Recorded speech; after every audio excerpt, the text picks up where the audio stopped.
ça sera une présentation de plusieurs ressources avec différents robots tels que Ozobot, Bluebot et Timio, avec 3 enseignants. Donc d'abord, nous aurons Shannon Ramani, qui est étudiante à l'HEP Valais. En 2e année, elle s'intéresse à la robotique éducative et puis elle est également, dans le cadre de son bachelor, elle travaille sur cette thématique-là. Elle a fait plusieurs stages au cycle 2, donc ça correspond à la 5 et la 8e Armos, dans le cadre de sa formation. Nous avons aussi Élise Quérault, qui est enseignante et formatrice au primaire au SEM, donc c'est les services école média à Genève. Elle est chargée de formation et de projets incluant les médias et les technologies numériques depuis 2019. Et puis, nous aurons Floriana Alt, donc, qui est enseignante pour les degrés préscolaires et primaires depuis 2016. Et puis, elle a eu un fort intérêt pour le numérique. Et puis, elle a rejoint en fait l'équipe du projet EduNum en qualité d'enseignante formatrice. Et puis, en 2021, elle a terminé son master en sciences et pratiques de l'éducation, durant lequel son mémoire traitait justement de l'acquisition des compétences en anglais médiatisées par un robot. Et puis aujourd'hui, Floriana, elle partage son temps entre l'enseignement de l'anglais et son rôle pour de collaboratrice pédagogique au sein de la DGO. Alors, est-ce que Shannon est par là? Oui, je suis là. Super, Shannon. On commence avec toi, avec ta petite présentation sur la production de l'écrit à l'oral avec Ozobot. Avec plaisir. Je vais partager mon écran aussi. Vous voyez? Oui, là, on voit du coup ta première slide, Roteco, robotique et français. C'est parfait. Alors, bonjour à tous. Avec mes collègues de 2e année de la HEP Valais à Saint-Maurice, Lydie Savary, Audrey Verollet, Jonathan Cazeille et Alison Reva, on a créé cette activité lors du cours sur l'éducation numérique de la HEP Valais avec l'encadrement du chargé de secours, M. Guillaume Chauve, qui est présent aujourd'hui également. Bien entendu, tout ce que je vais vous présenter peut être modifié, amélioré, et c'est en aucun cas figé. On est encore en formation. Alors, il y a sûrement des éléments peut-être manquants auxquels on n'a pas pensé, par exemple. On n'a encore pas pu tester cette activité avec une classe, mais certains d'entre nous aimeront beaucoup le faire au cours des prochains stages. Et si vous avez ou aimeriez tester l'activité, c'est avec plaisir qu'on entend aussi votre retour. Alors, on a choisi d'utiliser le robot Ozobot que vous pouvez voir illustré sur la figure 1. Il se déplace, peut changer de couleur et faire différents sons. C'est un petit robot programmable de 2 façons différentes. Une manière un peu plus simple, c'est de le programmer avec des feutres de couleur en traçant une trajectoire. Ces feutres, ils sont fournis avec le robot. Et le robot, il lit les codes couleurs que l'on peut noter sur la feuille et il effectue les actions qui sont en lien avec ces codes couleurs. Les codes des actions, ils sont fournis aux élèves par une fiche comme celle que vous pouvez voir sur la figure 2. En fait, l'autre manière de le programmer, c'est avec la tablette. Ça peut être un peu plus difficile pour certains élèves qui n'auraient pas l'habitude de travailler avec les robots ou avec la tablette. Vous pouvez trouver l'application de programmation directement sur Internet. Donc, c'est assez accessible. Le programme, il s'appelle Ozoblockly et il ressemble à ce que vous pouvez voir sur la figure 3. Il y a différents niveaux possibles qui enlèvent ou rajoutent des actions, des boucles de programmation, etc. Et pour cette activité, nous, on avait choisi d'utiliser le niveau 3. Et puis, le robot doit être calibré avec l'aide de la tablette et puis il peut aussi être chargé par un petit câble USB également. C'est un petit peu la technique, tout ce qui est robot. Donc, on a choisi Ozobot pour notre activité parce qu'on pense qu'il est plutôt bien adapté pour des élèves du cycle 2. Et en effet, il rend la programmation et la robotique assez accessible, quel que soit le niveau et l'habitude des élèves avec ceci, par ces 2 méthodes de programmation. Donc, pour passer plus à l'activité, celle-ci, elle a pour but de travailler à travers la robotique la production de l'écrit et de l'oral en langue 1, donc en français. Ici. Vous pouvez voir ici les 2 liens possibles avec le plan d'études roman, le L1-22 et le L1-24. Je vous laisserai lire. Il y a également la possibilité de lier cette activité à un type de texte qu'on est en train de travailler en classe sur le moment. En fait, l'activité, selon nous, elle durerait environ 3 périodes de 45 minutes, donc une après-midi, par exemple. On n'a pas compté ici la découverte du robot et on considérait que les élèves ils avaient déjà utilisé le robot avant de démarrer l'activité. Alors, donc, le but de cette activité, c'est pour les élèves d'inventer un scénario, une histoire en s'inspirant des lieux sur une carte qu'on a créée. Celle-ci, elle comporte des dessins de lieux, comme vous pouvez le voir sur la figure 4, ci-contre. Les critères d'évaluation, ils sont les suivants. Les élèves choisissent au moins 4 lieux par lesquels le robot doit passer et ils sont capables de synchroniser les déplacements du robot avec ce qu'ils disent lorsqu'ils racontent leur histoire par oral à la classe. Donc, on a une première phase qui est menée avec les élèves pendant laquelle ils écrivent leur histoire. L'enseignant peut corriger la langue, l'orthographe, la syntaxe, etc. Et lors de cette étape, les élèves peuvent utiliser leurs moyens de référence également. De plus, lors de l'élaboration de l'histoire, les élèves doivent anticiper que l'histoire sera illustrée par les déplacements et les actions du robot. Donc, ils font des essais au même temps qu'ils écrivent leur texte, en fait. Ils travaillent donc également à ce moment-là le déblogage des éléments qui en ont besoin. Ensuite, lors d'une deuxième phase et plutôt à la fin de l'activité, les élèves peuvent travailler l'oral en lisant leur texte devant la classe, mais surtout en la racontant en même temps que le robot se déplace sur les lieux qui sont sur la carte. Donc, pendant le déroulement de l'activité, à un moment de leur préférence, les élèves ils ont la possibilité de passer voir le travail des autres groupes, un peu comme un musée, on pourrait dire. Mais à chaque fois, les artistes sont présents sur place pour un petit peu expliquer ce qu'ils ont fait. Donc, ça pourrait les aider en fait à continuer à un moment où ils seraient peut-être en panne d'inspiration et en fait aux autres groupes de verbaliser leur façon de travailler en l'expliquant aux élèves qui passent par là. Donc, c'est également un bon moyen de collaborer, de partager les connaissances, les compétences et les idées pour arriver au meilleur produit possible à la fin. En ce qui concerne la différenciation, donc, on a pensé à faire travailler les élèves par groupe de 2, plutôt homogènes, afin de permettre aux 2 élèves de travailler au même niveau de compétences et surtout d'utiliser la même méthode de programmation qui leur est adaptée, soit les feutres ou la programmation sur tablette. Ça éviterait également qu'un élève se sente un peu peut-être inférieur ou bien qu'un autre se sente de devoir tout expliquer au deuxième. Donc, pour les élèves qui avancent rapidement, ils peuvent expérimenter la deuxième méthode qu'ils n'ont encore pas testée. Et on peut aussi combiner ces 2 méthodes. C'est aussi une possibilité. En fait, on peut tracer et puis ensuite programmer sur la tablette pour que le robot fasse des actions lorsqu'il suit le tracé. En fait, si un groupe termine assez rapidement, on peut également relancer les élèves en leur demandant que le robot fasse une action précise ou une figure qu'aucun autre groupe n'a encore utilisée, par exemple. On peut également leur demander que le robot change de couleur à chaque fois qu'il se déplace vers un nouveau lieu, par exemple. Alors, pour finir, cette activité, elle est plutôt ludique et concrète, ce qui peut, je pense, plaire aux élèves. Elle semble être très utile pour travailler la créativité en ce qui concerne l'histoire inventée, mais aussi les déplacements et les actions du robot. Elle travaille également la résolution de problèmes par la programmation du robot. Les élèves ils sont amenés à se poser un nombre de questions, comme par exemple, pourquoi le robot ne passe-t-il pas exactement par où je voulais? Comment puis-je faire pour changer cela? Comment faire pour synchroniser ce que je raconte et la trajectoire du robot? Donc, la robotique, mais surtout la possibilité de collaboration en général, c'est selon moi absolument nécessaire à entreprendre dans les classes aujourd'hui. Et en effet, les compétences recherchées actuellement sur le marché du travail, comme la collaboration, le travail au sein d'une équipe, la résolution de problèmes, la programmation et la pensée computationnelle, ça peut être travaillé à travers ce genre d'activité-là. On voit que ce genre d'enseignement, il se développe aussi même dans les universités maintenant, avec par exemple le nouveau bâtiment qui sont construits à Saint-Gall, où en fait, c'est plus des salles de classe traditionnelles, c'est plus des espaces d'échange et de partage. Voilà. S'il me reste un tout petit peu de temps, je peux Une minute, si tu arrives à faire en 1 minute. Alors, c'est parfait. J'ai super bien calculé. Je vous montre un petit peu à quoi ressemble le tracé avec... Est-ce que vous voyez la vidéo là? Je vois ta vidéo, mais elle n'est pas encore en play. Oui. Hein? Oui. Alors là, vous pouvez voir le tracé avec les feutres, à quoi ça peut ressembler.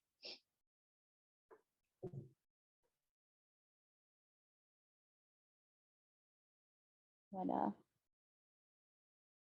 Et puis, ici, vous avez encore la programmation sur tablette. Donc, il n'y a plus le tracé.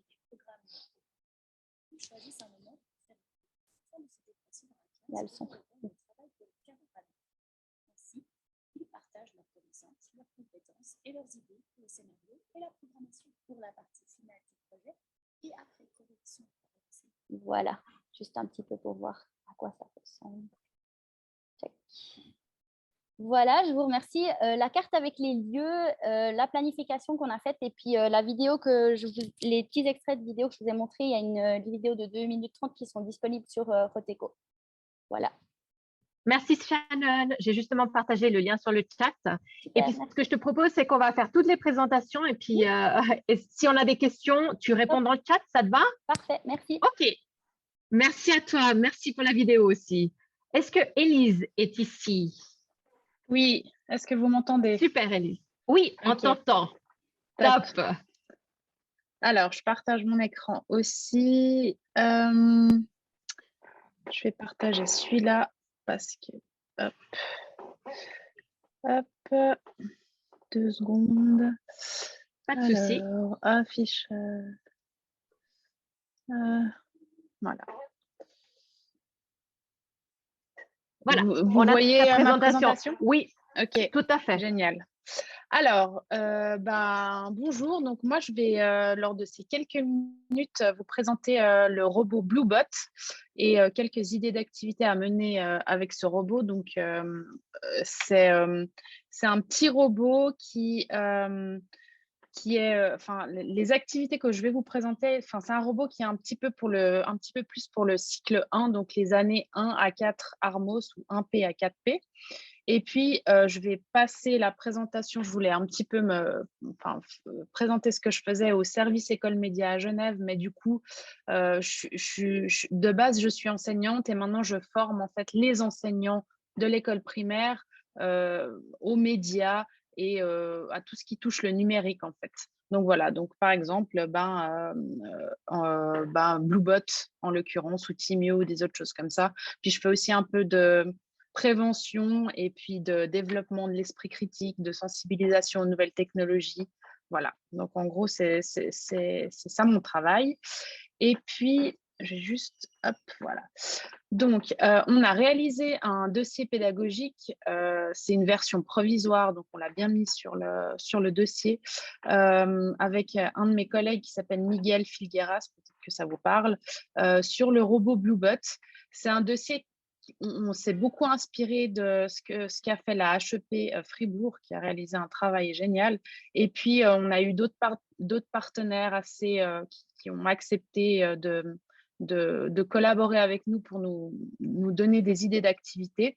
Ce dossier, il est provisoire, donc comme je l'ai dit, il n'a pas été testé en classe, mais il ne demande qu'à l'être pour pouvoir le retravailler et l'améliorer. Et si vous avez envie d'aller jeter un coup d'œil, vous pouvez soit cliquer sur l'image du dossier ou sur le lien parcourir le dossier pour en prendre connaissance. Mais je rappellerai ces liens à la fin de ma présentation. Voilà. Il y a une diapositive. Non, c'est bon, j'ai rien dit. Ouais, voilà.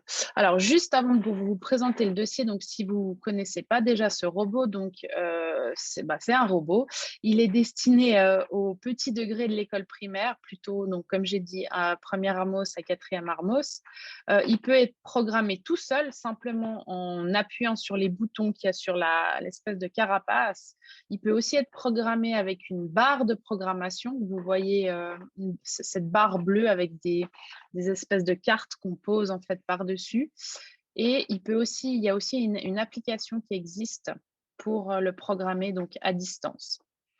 En fait, c'est un robot qui se déplace sur 15 cm. Donc, à chaque fois qu'on appuie sur la flèche avancée, il va avancer de 15 cm. Il peut avancer, reculer, pivoter. Ça, c'est les commandes, on va dire, un peu de base. Il y a aussi il y a des tapis en fait, transparents qui sont utilisés pour pas mal d'activités. Des tapis en fait, quadrillés.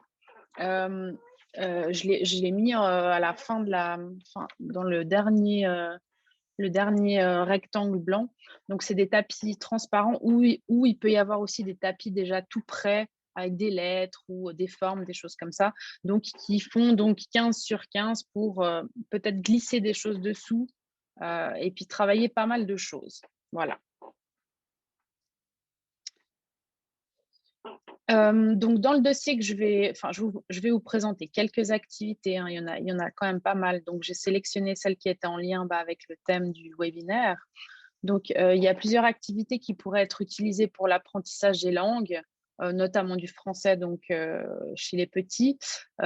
3 exemples que je vais vous proposer. C'est un exemple donc, pour des activités pour enrichir le vocabulaire, pour travailler l'entrée dans l'écrit et puis pour améliorer la compréhension de texte. Alors, 2 activités qui travaillent le vocabulaire. Donc, il y a une activité qui s'appelle l'activité couleur et l'autre s'appelle l'activité chevalier Bluebot. Donc, vous avez les images à gauche. Donc, la première activité, l'activité couleur, soit on peut mettre les couleurs en colonne, pour que ça soit plus simple. Soit on peut aussi s'amuser à mettre des couleurs sous le tapis grillagé et on peut réaliser plusieurs activités comme programmer Bluebot pour le faire avancer jusqu'à telle couleur ou demander quelle est la couleur sur laquelle, par exemple, il s'est arrêté, justement pour travailler avec les petits ce vocabulaire-là. Et puis, un autre exemple, donc c'est l'activité chevalier Bluebot. Par exemple, on peut travailler les mots en lien avec l'équipement du chevalier et puis on peut les placer ensuite, placer des images sous le tapis transparent et demander aux élèves d'habiller Bluebot en le faisant passer par tous les équipements ou alors retravailler les mots de l'équipement. Par exemple, on programme Bluebot pour qu'il s'arrête jusqu'à, je sais pas moi, l'épée et puis on demande aux élèves sur quelle image est-ce qu'il s'est arrêté. Et puis, évidemment, comme je vous l'ai dit, ce sont des tapis, c'est des tapis transparents, donc on peut travailler n'importe quel champ lexical ou thème en lien avec le vocabulaire. Ça, c'est des exemples qu'on a choisis, mais on peut y mettre ce qu'on veut en fait, sous ce tapis. Voilà. Travailler l'entrée dans l'écrit. Alors, nous, on a décidé de présenter l'activité prénom. On peut très bien faire autre chose que les prénoms, hein. Mais on peut aussi donc programmer, donc toujours en mettant ces prénoms en fait sous ce tapis transparent, on peut programmer Bluebot pour qu'il se déplace jusqu'à tel ou tel prénom ou alors le programmer pour qu'il se déplace jusqu'à un prénom commençant par la lettre S ou la lettre V, etc. Et puis, on peut très bien faire d'autres activités en lien avec les prénoms, la prononciation ou encore l'origine. Voilà, de nouveau, ça reste très flexible. Et puis, pour des idées pour améliorer la compréhension de texte, donc nous, c'est l'activité Continue l'histoire. Je vous ai mis l'histoire du petit chaperon rouge parce que c'est ce que j'ai trouvé, mais on peut vraiment faire ça avec n'importe quelle histoire. Donc, on peut mettre ces petites images de nouveau sous ce tapis transparent et programmer Bluebot pour qu'il se dirige sur les images du récit à reconstituer dans le bon ordre, par exemple, ou alors mettre les images en colonne, de nouveau comme on l'a fait pour les couleurs, faire avancer, reculer le robot en verbalisant l'histoire à chaque fois que Bluebot s'arrête sur une des images. Donc voilà, et de nouveau, j'ai pris le petit chaperon rouge, mais ça pourrait être n'importe quoi d'autre. Et puis, j'ai été super vite. Donc, du coup, les questions, ce sera à la fin, comme l'a dit Sophia. Et puis, je vous ai remis donc, les 2 liens. Donc, il y a le site du service École Média qui traite des robots en classe. Alors, il y a le dossier Bluebot, mais on parle aussi de Timio sur ce site.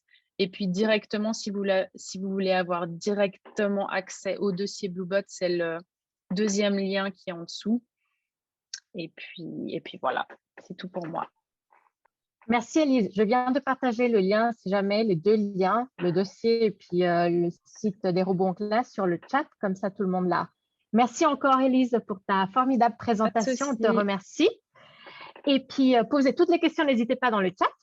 Et puis, est-ce que Floriana, elle est par là? Oui, Est-ce que tu es là? Super, Floriana. Alors, du coup, c'est à ton tour. On te laisse la parole. Ouais.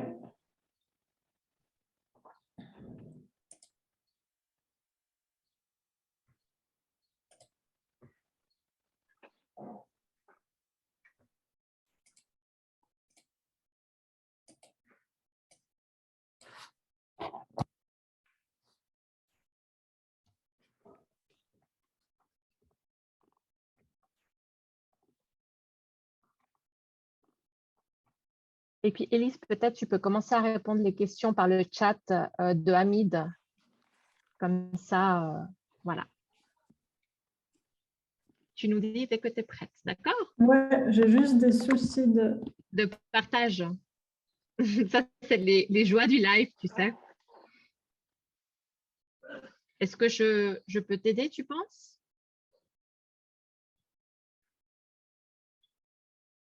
Ah, je crois que je l'ai perdu. On se reconnecte.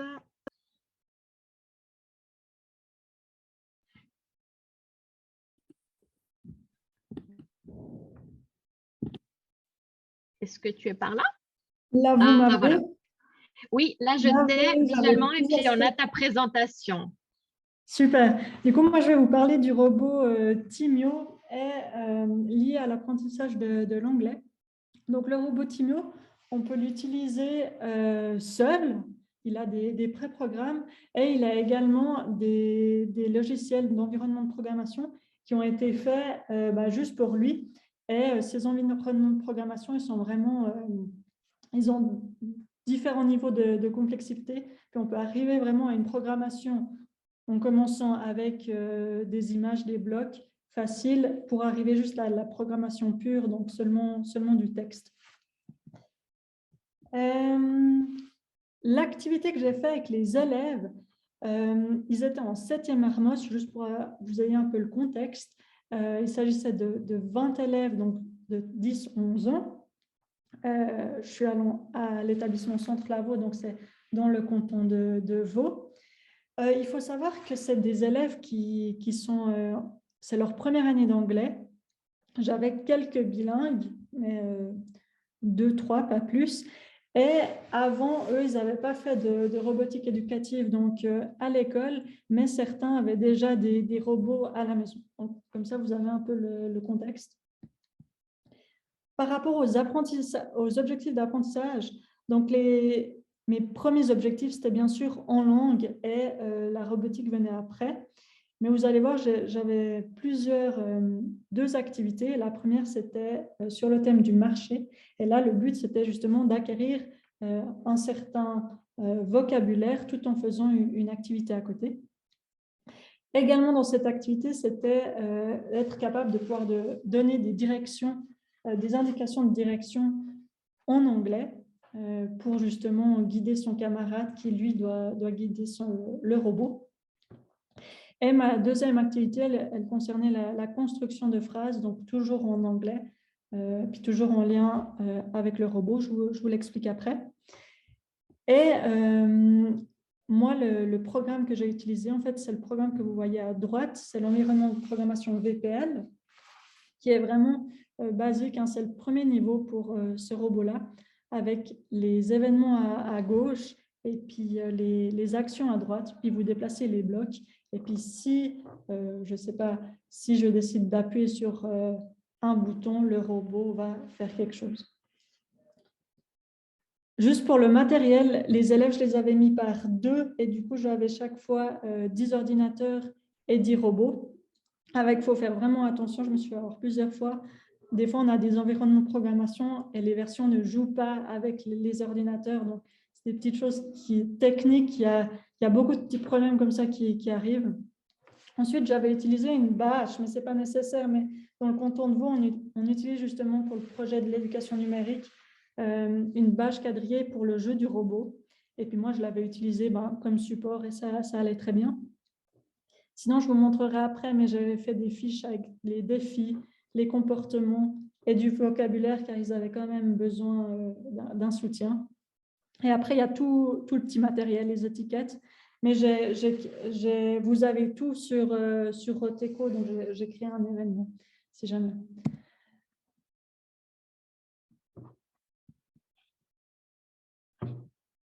Alors, ma première séance, parce qu'en fait, moi, ma séquence, elle durait sur 3 périodes de 45 minutes chaque fois, donc 3 séances. Et la première, c'était simplement la découverte du robot et du coup de ces 6 comportements préprogrammés. Donc ça, c'est vraiment, ça se fait sans ordinateur.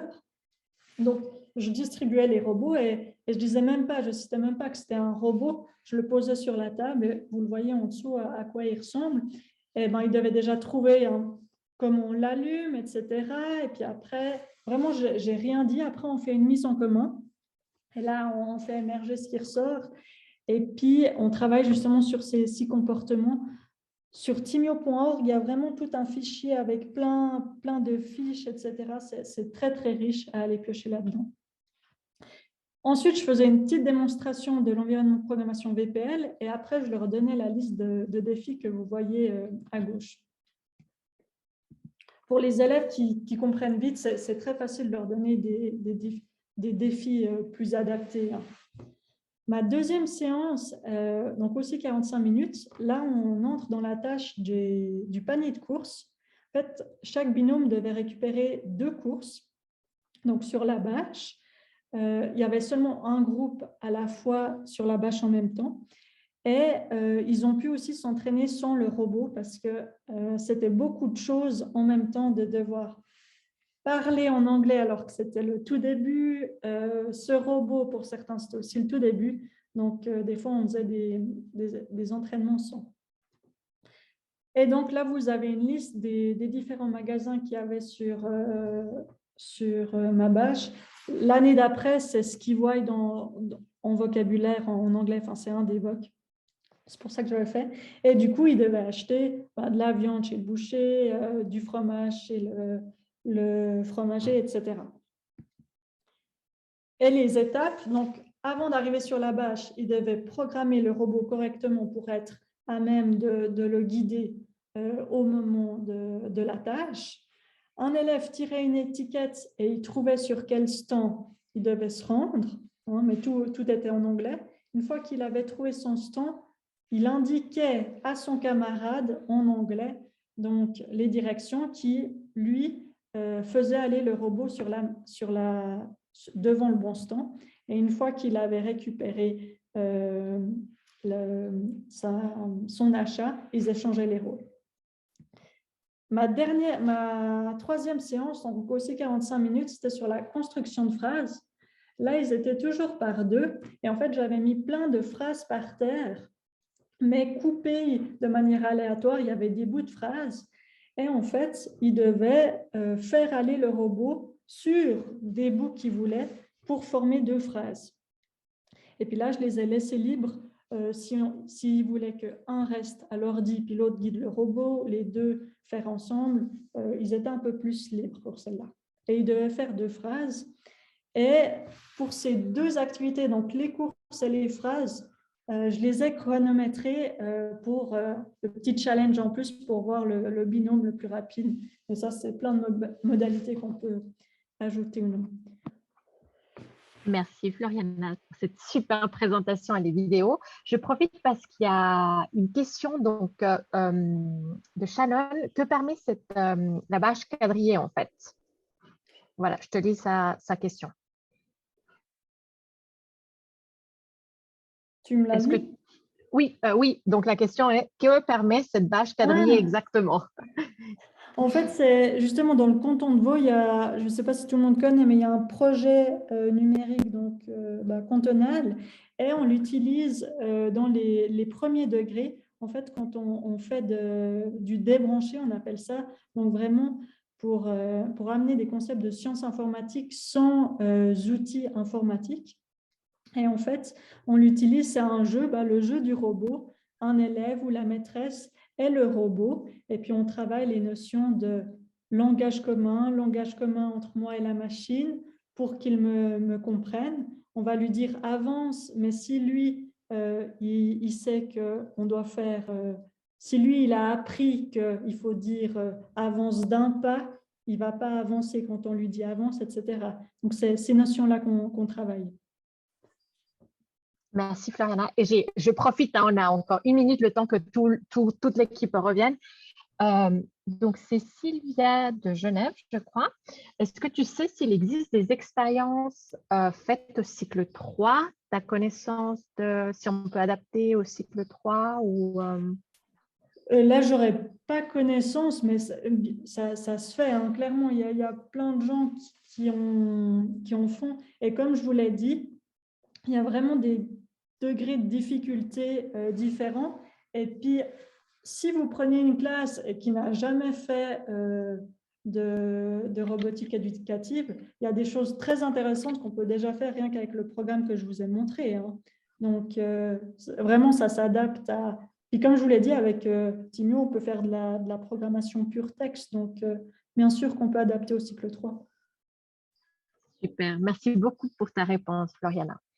Et puis, je crois qu'on n'a loupé aucune question, donc n'hésitez pas. De toute façon, il y a Elise, Floriana et puis Shannon qui restent un petit moment là juste pour répondre si jamais dans le chat. Et puis, moi, je vais repartager mon écran donc pour faire quelques annonces, d'accord? Alors, attendez que je partage. Alors, je mets diaporama, voilà. Est-ce que par hasard, vous voyez maintenant mon écran? Oui. Oui, super. Alors voilà, maintenant, en fait, on va faire le lancement d'un concours. Donc, vous avez été inspiré par des enseignants, des chercheurs. Donc, avec nos partenaires de Movesia, on lance ce concours. Donc, c'est un concours qui est ouvert de aujourd'hui jusqu'au 20 septembre, donc ouvert à tout type d'enseignants, c'est-à-dire primaire, secondaire, du spécialisé. Et l'idée est très simple, c'est-à-dire vous pouvez faire une activité avec vos élèves, vous prenez une photo, vous nous envoyez cette photo à l'adresse info@roteco.ch et puis après, vous êtes inscrit au concours et vous avez des chouettes prix. Donc, ce que je vais faire, c'est que je vais mettre juste les liens de ce concours dans le chat. Hop là, comme ça. Donc, c'est un concours en 3 langues, allemand, français et italien. Donc voilà, n'hésitez pas à aller jeter un coup d'œil, vous avez tout à gagner, rien à perdre. Par contre, pour les photos, il faut juste faire attention, si vous prenez des photos de vos élèves, d'avoir les autorisations, évidemment, qui vont avec. L'autre annonce qu'on peut déjà vous faire aussi, c'est est-ce que vous pouvez save the date, donc mettre dans vos agendas le prochain événement, After Work, donc qui sera le 22 septembre, d'accord? Donc, on prépare déjà à fêter la rentrée scolaire 2022-2023 à la même heure, 17h, 18h. Et puis, ça sera en fait, on va vous présenter un projet d'une escape game digitale, d'accord, que l'Espace des Inventions est en train de développer. Donc, ils font 2 versions. Une version grand public, mais une version, on va dire, scolaire avec des activités scolaires, d'accord? Donc, on profitera de cet événement pour vous parler de cette escape game. Je vais aussi partager, du coup, dans le chat aussi les liens, comme ça vous pouvez déjà aller vous inscrire. Les inscriptions sont ouvertes, donc n'hésitez pas à aller faire un petit tour.